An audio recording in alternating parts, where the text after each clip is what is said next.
Comment sauver mon couple qui est en crise? Bonjour à tous et bienvenue sur ma chaîne. Je suis ravie de vous retrouver les amis. Je me présente, je suis Priscilla Canapel, votre coach sentimental.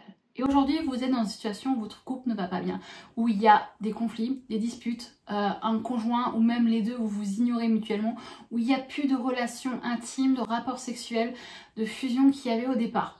Vous aimez cette personne et vous voulez sauver votre couple. Vous ne voulez pas arriver jusqu'à la rupture. Eh bien, c'est possible de sauver son couple. Mais si on est canalisé que sur les problèmes, que en fait à faire des reproches à son partenaire, à lui demander en fait de changer, ça va pas fonctionner.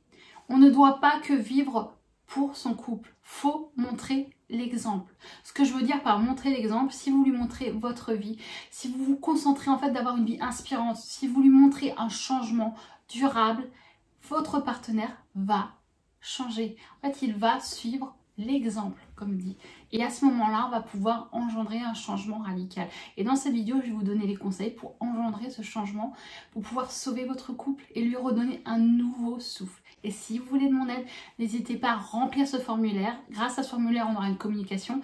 Je vais vous donner les outils pour sauver votre couple, pour vous épanouir dans votre vie personnelle et sentimentale, pour avoir en fait de nouveau un couple basé sur la confiance, basé sur des fondations solides, où vous allez vous épanouir mutuellement et être heureux dans votre vie amoureuse tous les deux. Parce qu'un couple, c'est ensemble.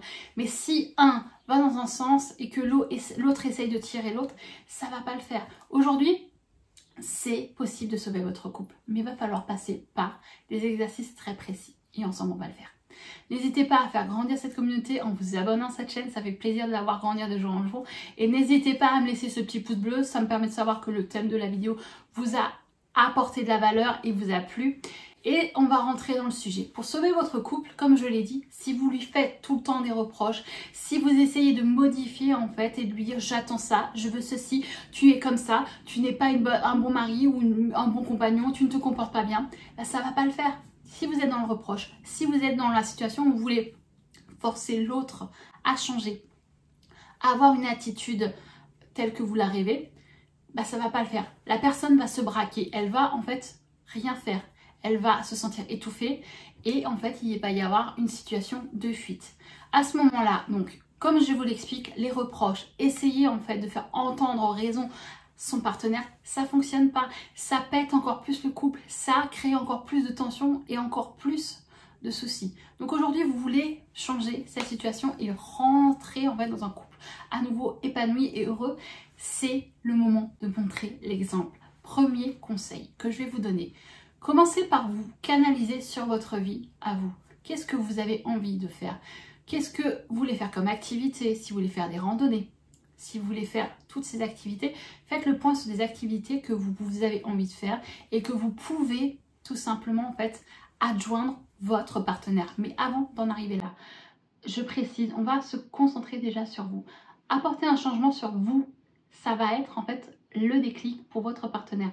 Il va avoir vraiment un changement positif, il va avoir de nouveau une attraction, une envie en fait de vous regarder. Parce que si vous reprenez soin de vous, si vous changez un peu vos habitudes alimentaires, vous reprenez le sport, vous perdez du poids, ou vous prenez soin de votre visage, vous coiffez, vous changez de look vestimentaire, ça va en fait donner en fait une attraction, une nouvelle attraction à votre partenaire, dans le sens où il va se dire tiens, il y a du changement, il va être vraiment en fait surpris de ce changement, et plus il va être durable et plus il va voir que vous faites des efforts, et ça compte pour une dame et comme vous monsieur, parce qu'aujourd'hui si vous vous êtes laissé aller et vous n'avez plus en fait cette séduction où vous ne prenez plus soin de vous, va falloir changer ça. Donc on prend soin de soi, on va chez le coiffeur, on va chez le barbier, on prend le temps aussi de gérer ses émotions, parce que quand on est dans une situation où le couple va pas bien, on est en colère, on a de la frustration, on a de la peine, et il faut évacuer ses émotions. Donc sport, méditation, écriture, ça va vous permettre en fait de sortir ce qu'il y a à sortir et franchement de reprendre une hygiène de vie positive. Et plus en fait vous allez faire des choses comme ça va déjà changer en fait l'aspect d'une chose de votre couple. Votre partenaire va voir ce changement, il va commencer en fait à copier, à changer certaines choses, à aller vers vous, à vraiment en fait s'intéresser à ce que vous faites. Mais il va aussi y avoir un aspect très important, c'est la sociabilisation. Vous ne devez pas que vivre pour votre couple et oublier votre vie sociale. Votre vie sociale doit être épanouissante, c'est-à-dire voir vos amis, faire des sorties de famille, des sorties de groupe. C'est pour ça que je parle de sorties. Si vous avez envie de faire de l'escalade avec votre partenaire, et ça c'est le deuxième conseil que je vais vous donner. Plutôt que de vouloir rentrer dans une communication et de créer conflit, vous allez lui proposer, écoute, si ça te dit on va faire de l'escalade, je te propose de faire de l'escalade avec moi. Et si le partenaire dit non, vous n'allez pas en fait vous dire ah non c'est bon il veut pas, bah je le fais pas. Non, vous allez faire ces activités que vous avez envie de faire. L'escalade, vous allez faire des randonnées, vous allez les faire. Même s'il dit non, au bout d'un moment, croyez-moi, il aura envie de partager ces moments avec vous. Donc il va aller en fait vous dire écoute j'ai envie de venir, ça te dit je voudrais bien venir à une de tes randonnées, ce que tu as prévu, et vous allez partager des moments ensemble. Ce qui est important aujourd'hui dans un couple qui est en crise, c'est de recréer en fait une base solide, et ça commence en fait par un dialogue, par un côté un peu amical. Et je dis pas qu'on va tomber dans une situation où on va être potes entre conjoints, non, mais quand on recrée une sensation en fait où on communique, on rigole, où on passe de beaux moments, ça recrée un lien, une alchimie. Et à ce moment-là, en fait, petit à petit, on va incorporer de la séduction, du rapport de force, du fuis-moi je te suis, et toutes ces techniques qui existent pour faire vraiment en fait en sorte que votre partenaire ait de nouveau envie de vous séduire et de nouveau envie en fait de vous voir comme un défi. Parce qu'aujourd'hui, la relation amoureuse, on a tendance, beaucoup de personnes ont tendance à penser qu'une fois qu'on aime, c'est bon, la flamme, elle reste éternelle. Eh bien non, faut toujours tout au long de votre couple, pardon, il faut vraiment, comme je vous dis, travailler sur ces sentiments, faire grandir cet amour qui vous unit en ramenant de la nouveauté, en ramenant de la séduction, en prenant soin de vous, en ayant une vie inspirante qui donne vraiment en fait un épanouissement personnel.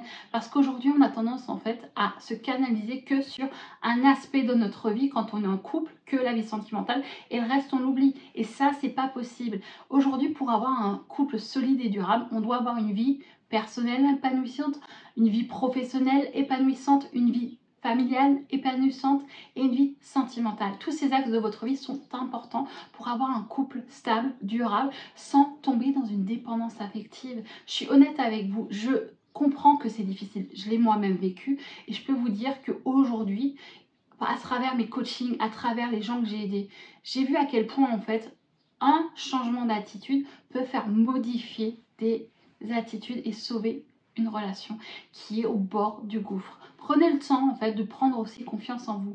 Et si vous voulez savoir comment, j'ai une vidéo, les 3 clés pour prendre confiance en soi. Allez la voir, vous allez apprendre des techniques pour avoir confiance en vous, pour prendre conscience en fait de votre valeur et de vous aimer. Parce qu'aujourd'hui, on ne peut pas s'aimer à travers une personne. On doit apprendre à s'aimer. Et la personne qui partage notre vie, c'est la cerise sur le gâteau, les amis. C'est le plus, c'est la crème chantilly. Ce que vous voulez, c'est le plus. C'est pas quelqu'un en fait que vous avez besoin, vous avez envie de partager cette vie avec cette personne.